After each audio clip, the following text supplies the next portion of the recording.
I know one particular preacher who's a good friend of mine who I trust immensely, and Apostle Don, I know that you know him as well because we've talked about him.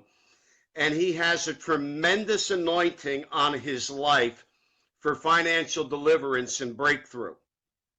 And he's a man of integrity. He's a man that I can text or I can call, and he will make time for me. He's nationally known. He's on national television with the biggest name preachers that you can think of. And I have texts in my phone from him with goofy emojis in them because he's just down to earth and real.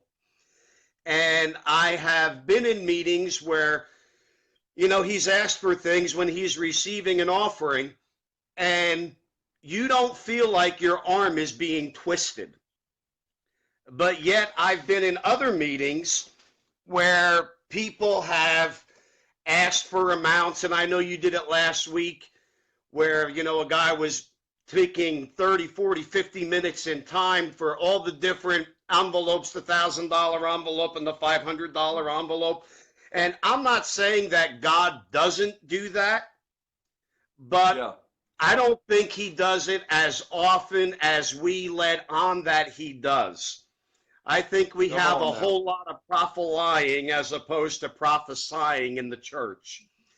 And I believe that God can speak to me at home when I'm praying, going to a meeting, and tell me how much he wants me to give, just as well as he can when I am in the service.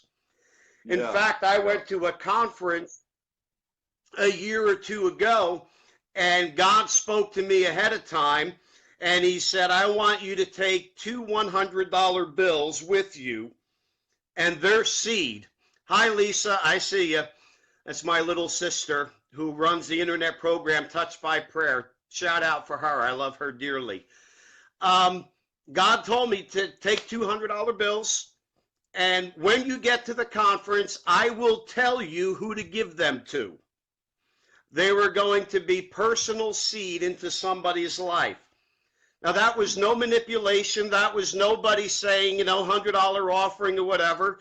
It was God spoke to me before I even left my house and went out of state and got on the airplane.